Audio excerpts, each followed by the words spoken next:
Terima kasih. Kuasai ruangan ini Tuhan, kuasai ruangan hati dan pikiran kami, sehingga firman itu tidak berlalu dengan sia-sia Tuhan. Terima kasih Tuhan, urapi kami semua, biar kami boleh mengerti akan kebenaran firman-Mu dan menjadi anak umat-Mu Tuhan. Terima kasih Tuhan, dalam nama Tuhan Yesus kami sambut firman-Mu. Haleluya, amin.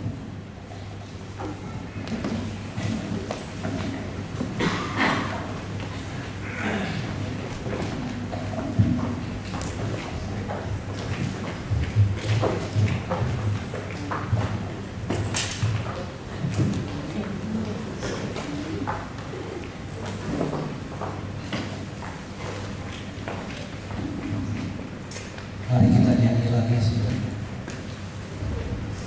Shalom saudara. Apa kabarnya hari ini? Yang hadir cuma 2 orang ya.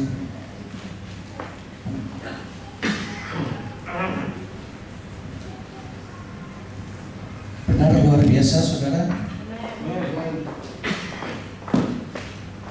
Kontrakan mau habis, uangnya belum terkumpul, luar biasa.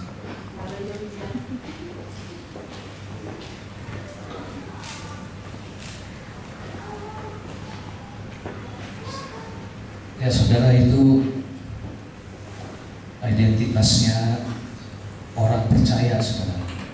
Kalau ketemu orang apa kabarnya, luar biasa. Ya biar banyak masalah, luar biasa. Itu identitas. Lain sama orang dunia saudara. 2 hari lalu saya di Jakarta, itu waktu sedang makan, itu makan di satu food court, banyak orang karyawan di situ pada kumpul makan rame-rame sana. Ada yang sudah datang duluan, udah duduk, lalu datang teman-temannya, rombongan. Wah semua, apa kabar? Wow, kabar gembira semua kos. Kulit manggis ada ekstraknya katanya. Itu orang dunia, lihat perkembangan dunia aja. Jadi kalau orang percaya luar biasa. Ya. 3 bulan yang lalu itu di satu persekutuan di daerah saya tinggal, itu ada seorang ibu minta didoakan. Pergumulannya kontrakan rumahnya udah mau habis. Dia kontrak di situ udah 10 tahun, tapi kali ini nggak diperpanjang. Jadi silahkan cari tempat lain. Dia cari, kalau ada tunjukin katanya di mana tempatnya. Maunya sekitar Kompok juga. Ya banyak yang bantu, terus minta didoakan. Ya kita doakan. Terus katanya bulan Oktober mesti keluarnya, jadi Oktober sudah mesti dapat tempat. Nah setiap kali bertemu itu ditanya, udah dapat belum? Sampai bulan akhir Agustus ditanya belum ada. Udah September belum ada juga. Rupanya masalahnya bukan tempatnya yang nggak ada, dananya saudara. Tapi dia nggak bilang. Jadi tapi saya percaya, dia bilang Tuhan sudah sediakan tempat. Dan kita doakan lagi, kita dukung bahwa tempatnya sudah disediakan, pasti sudah ada. Dan minggu yang lalu itu dia bersaksi ada satu tempat itu udah banyak orang yang datang, udah nawar, belum dikasih, belum dilepas. Ditawar 15 juta sama yang mau nyewa itu ada, nggak dilepas, nggak, 15 juta nggak dikasih. Kemudian dia datang, dia dengar orang udah pada nawar 15 juta, tapi dengan yakin dia datang, Udah saya aja yang sewa berapa ini katanya 15 juta, udah dikasih lah kata 15. Dia bilang saya mau, tapi uangnya cuma 12 juta. Kalau mau terima sekarang. Diterima saudara. Langsung 15 juta nggak dilepas, 12 juta dikasihin. Jadi itu luar biasa. Uangnya nggak cukup, tapi dapat rumah. Nah itu Tuhan kita saudara, luar biasa. Jadi itu identitas yang perlu kita punya. Ya, jadi identitas itu adalah ciri-ciri khusus. Itu menurut Kamus Bahasa Indonesia.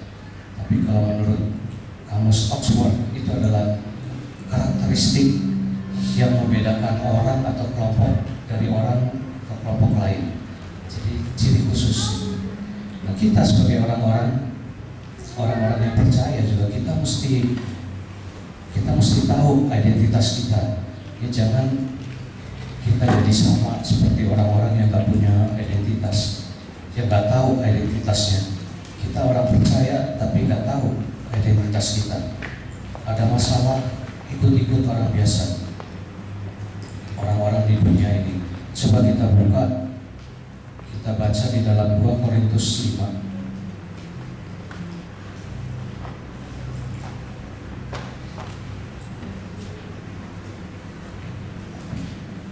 2 Korintus 5 di ayat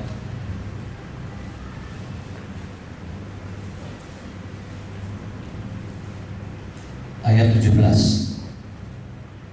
Ya satu ayat aja, 2 Korintus 5 ayat 17. Ya kita baca sama-sama aja. 2, 3. Jadi saudara, ya baca baru. Yang lama sudah berlalu, sesungguhnya yang baru sudah datang. Ya, saudara, kita ini semua adalah ciptaan baru. Jadi artinya kita sudah, yang lama sudah berlalu. Yang lama kita apa saudara? Jadi yang lama sudah berlalu, jadi sudah lewat, nggak ada lagi. Nah sekarang ini akhir zaman. Tuhan Yesus akan segera datang. Itu waktunya sudah sangat singkat. Bukan sangat lagi, tapi sangat-sangat. Nah pada waktu Tuhan Yesus datang, Dia akan angkat itu gerejanya. Artinya orang-orang percaya, itu targetnya Tuhan. Nah, kita semua orang percaya itu targetnya adalah diangkat, masuk di dalam kemuliaannya. Tetapi yang menjadi masalah, apakah kita semua akan diangkat, akan terangkat? Sehingga banyak orang terintimidasi. Iblis itu mengintimidasi supaya banyak yang tidak diangkat. Jadi disampaikan ajaran-ajaran yang sesat, yang menyesatkan, bahwa yang penting orang udah percaya itu selamat, pasti diangkat. Padahal Tuhan Yesus waktu datang kedua kali nanti, Dia tidak cari, Dia tidak merahasia KTP saudara. Lihat yang KTP-nya Kristen, oh itu diangkat. Enggak saudara, Dia nggak periksa KTP. Dia nggak periksa juga orang yang setahun sekali ke gereja, atau yang 2-3 kali, atau rajin duduk di gereja tapi nggak melakukan firman-Nya. Nah itu Tuhan nggak cari itu saudara. Tuhan cari orang-orang yang sudah diciptakan baru. Diciptakan baru itu artinya sudah memiliki identitas. Banyak orang cuma identitasnya ada di KTP. KTP agama Kristen, tapi nggak ngerti firman Tuhan. Berdoa aja nggak pernah, baca firman apalagi. Nah itu tentu itu targetnya Tuhan. Tuhan ingin semua orang yang percaya, yang tidak percaya, semua manusia itu tidak binasa, itu akan bersama Tuhan. Tetapi ada saatnya itu yang melakukan firman Tuhan. Jadi bukan sekedar punya KTP Kristen atau di mobilnya pasang stiker Yesus apalah, nanti pada waktu Tuhan Yesus datang, KTP-nya yang masuk surga, stikernya orang yang enggak surga. Jadi identitas. Jadi untuk punya identitas, kita harus membangun identitas itu, identitas baru itu di dalam Kristus. Jadi terima identitas itu, bangun di atasnya.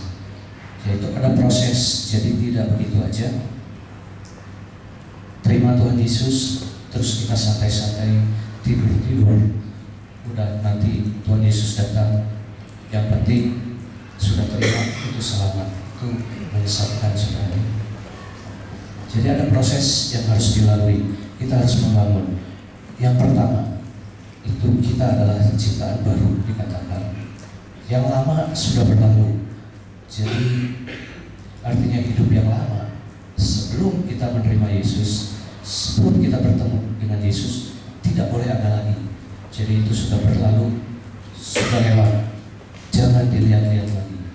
Rasul Paulus katakan, tinggalkan apa yang sudah ada di belakang, pandang ke depan. Jadi kita sudah diubahkan menjadi ciptaan yang baru. Jadi hidup baru di dalam Dia, hidup takut akan Dia. Jadi jangan lagi menoleh ke belakang, melihat masa lalu. Jadi masa lalu itu sudah berlalu, tinggalkan. Coba kita lihat di dalam Filipi.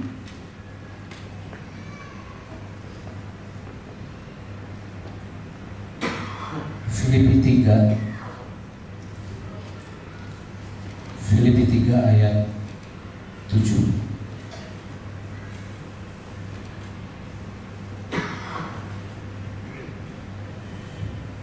Tetapi apa yang dahulu merupakan keuntungan bagiku, sekarang kuanggap rugi karena Kristus. Malahan segala sesuatu kuanggap rugi karena pengenalan akan Kristus Yesus, lebih mulia daripada semuanya. Oleh karena Dialah aku telah melepaskan semuanya itu dan menganggapnya sampah, supaya aku memperoleh Kristus. Ya, jadi semua itu, apa yang dahulu menjadi kesukaan, itu semua menjadi sampah. Itu menurut itu firman Tuhan katakan begitu. Nah, jadi kita adalah ciptaan baru, yang lama sudah berlalu. Jadi jangan kita balik lagi di masa lalu, mengalami itu namanya mengalami kemunduran. Ya, seperti di pemerintahan sekarang ini, DPR kita sekarang sudah pemilu langsung, mau balik lagi ke zaman Orde Baru. Itu kemunduran, saudara. Jadi kita mesti maju terus. Jadi kita sudah ciptaan baru, yang lama sudah berlalu, tinggalkan. Lalu yang kedua, coba kita lihat di dalam Yesaya 62.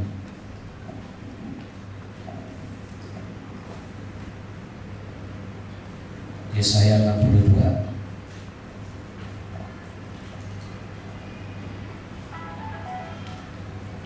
Yesaya 62 ayat 2.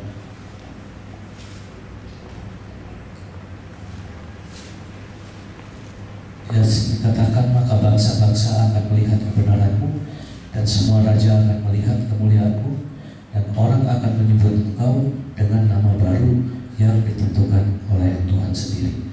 Nah, jadi kita ini ciptaan baru. Tuhan berikan sini nama baru. Ya, nama baru artinya bukan sekedar nama kita jadi baru. Ya, kalau orang percaya dibaptis biasanya tambah nama baru, nama baptisan. Tapi bukan sekedar itu, karena banyak orang dibaptis namanya tambah jadi Yohanes, jadi Maria, jadi apa, kelakuannya tidak sesuai. Jadi nama baru itu menjadi sia-sia. Jadi nama baru itu adalah satu identitas baru yang Tuhan berikan. Ya, kalau dulu nama kita barangkali disebut si penipu, si tukang judi, si tukang apa lagi, pokoknya nama yang jelek-jelek lah. Itu melekat pada identitas kita. Tapi setelah Tuhan ubahkan itu, maka nama-nama itu akan ganti. Kita menjadi anak Tuhan, menjadi biji mata Tuhan, jadi menjadi pemenang, lebih dari pemenang, orang-orang yang punya pengharapan. Nah, itu Tuhan berikan. Jadi diberikan nama baru. Coba kita lihat itu di ayat 4 itu, nama-nama baru. Ya. Engkau tidak akan disebut lagi yang ditinggalkan suami, dan negerimu tidak akan disebut lagi yang sunyi, tapi engkau akan dinamai yang berkenan kepadaku, dan negerimu yang bersuami, sebab Tuhan telah berkenan kepadamu, dan negerimu akan bersuami. Ya, jadi ini nama baru yang Tuhan berikan itu. Jadi gambarannya adalah suami itu sekali sudah dipersatukan maka tidak akan meninggalkan. Itu yang perintah Tuhan. Jadi tidak akan meninggalkan istrinya, tinggalkan sendiri. Jadi yang bersuami itu pasti ada temannya gitu. Jadi tidak lagi sendiri, dikatakan tidak lagi sendiri. Jadi ada teman hidup yang berfungsi, yang jadi kehidupan itu tidak lagi sunyi. Itu nama baru yang Tuhan berikan. Jadi akan menjadi seperti yang punya suami. Jadi kita ini adalah semua mempelai wanitanya Tuhan sebetulnya. Jadi kalau punya suami maka tidak akan lagi sunyi. Jadi akan diangkat. Di sana dikatakan negeri yang bersuami, sebab Tuhan telah memberikannya.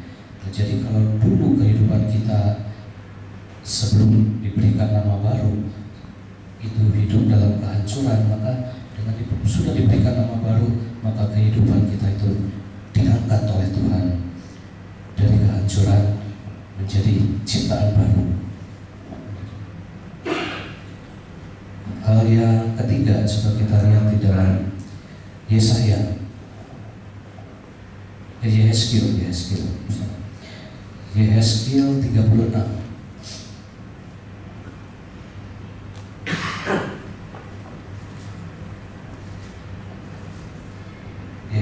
36 di ayat 25.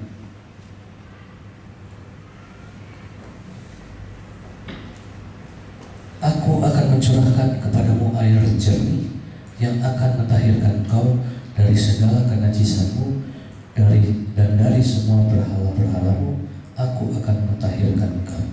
Ya, situ dulu. Ya, jadi air jernih itu adalah firman Tuhan. Jadi ciptaan baru Tuhan berikan air jernih. Itu artinya diberikan dalam firman Tuhan, artinya diberi hati dan roh baru. Sumber kehidupan itu ada di dalam hati. Ya, jadi hatinya Tuhan beri air, diisi dengan air yang jernih, maka itu adalah hati yang baru, hati yang mendengar firman Tuhan. Jadi hati yang dibersihkan kehidupan lama, hati yang lama yang isinya segala hal-hal yang najis, hal-hal dosa, itu dibersihkan oleh firman Tuhan. Ayat 26. Kamu akan kuberikan hati yang baru dan roh yang baru di dalam batinmu, dan aku akan menjauhkan dari tubuhmu hati yang keras, dan kuberikan hati yang taat. Ya, jadi hati yang memberontak, kehidupan masa lalu pemberontak, Tuhan berikan hati yang baru dan roh yang baru. Artinya di situ Roh Kudus akan tinggal di dalam kita, maka itu semua diubahkan. Nah, jadi Roh Kudus ada di dalam hati kita, maka aku berikan hati yang taat. maka hati kita bisa menjadi taat karena dipenuhi oleh firman Tuhan, dibersihkan oleh firman Tuhan, bisa menjadi hati yang taat. Jadi kita untuk menjadi taat itu susah, saudara. Jadi kalau sudah taat, firman sudah membersihkan, bisa menjadi taat, maka kita bisa lihat di ayat 29. Ayat 29. Aku akan melepaskan kamu dari segala dosa dan najisanmu, dan aku akan menumbuhkan gandum serta memperbanyaknya, dan aku tidak lagi mendatangkan kelaparan atasmu. Nah, jadi kalau kita taat, di sini dikatakan dosa akan dihapus, dosa dihapuskan, kemudian akan menumbuhkan gandum, maka di situ tidak akan ada kelaparan. Digantikan, Tuhan menggantikan gandum dengan hasilnya, tidak lagi mendatangkan kelaparan. Nah, jadi kalau kita taat akan firman Tuhan, maka tidak akan ada lagi kelaparan di dalam kehidupan kita. Nah, jadi kalau sampai ada kelaparan, yaitu mesti kita periksa kembali diri kita, apakah kita selama ini mentaati firman Tuhan. Jadi Tuhan memberikan hati yang baru, maka Dia akan membuat kita berhasil di dalam melakukan segala pekerjaan kita. Ya, jadi kuncinya berhenti berbuat dosa dan taat akan firman Tuhan. Itu maka Tuhan akan berikan keberhasilan. Kemudian dengan hati baru dan roh yang baru, maka kita juga akan memiliki bahasa-bahasa baru. Kita lihat Markus 16.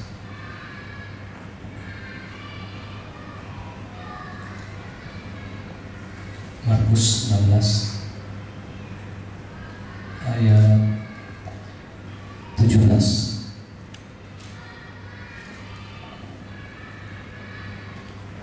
Tanda-tanda ini akan menyertai orang-orang yang percaya. Mereka akan mengusir setan-setan demi namaku. Mereka akan berbicara dalam bahasa-bahasa yang baru bagi mereka. Terus 18.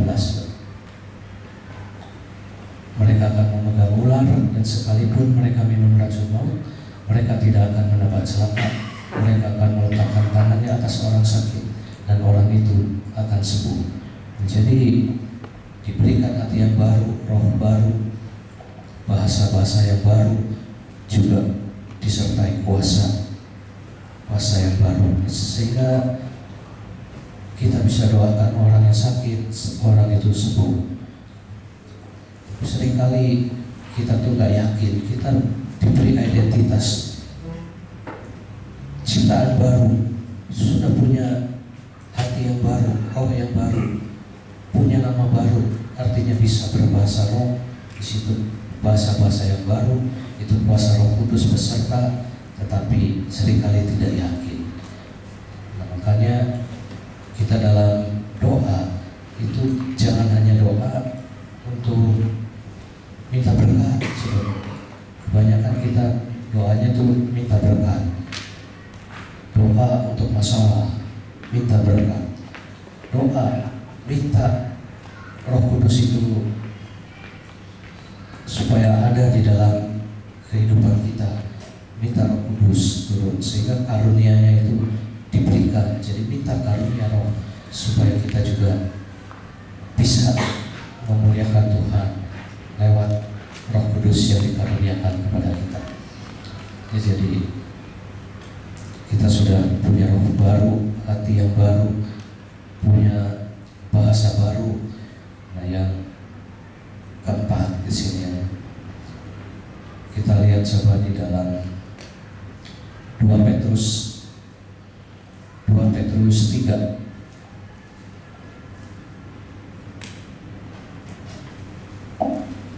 2 Petrus 3 ayat 13.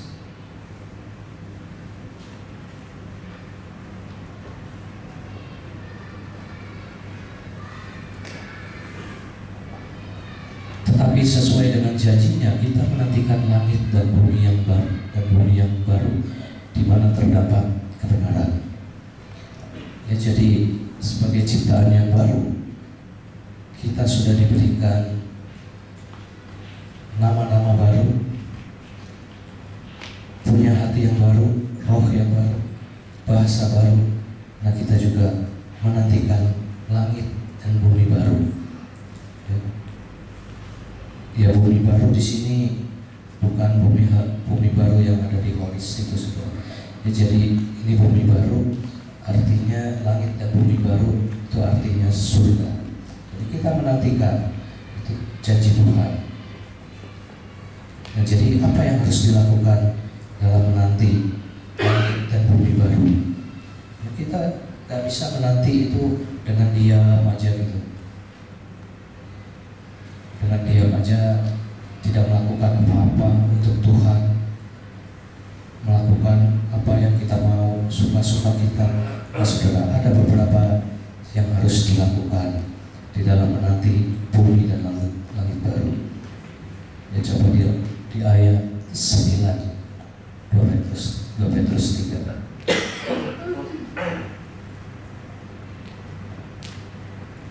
Tuhan tidak lalai menepati janjinya, sekalipun ada orang yang menganggapnya sebagai kelalaian.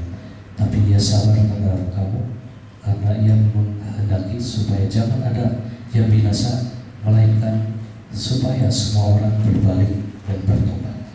Ya, jadi yang pertama harus dilakukan yaitu berbalik dan bertobat. Berbalik dari apa? Jadi dari hal-hal masa lalu, perbuatan-perbuatan dosa, dan bertobat. Bertobat itu artinya tidak lagi melakukan. Itu yang harus dilakukan selama menanti. Jadi bukan artinya sekali percaya terima Yesus selamat. Jadi harus melakukan, kerjakan keselamatan itu, bukan sudah terima selamat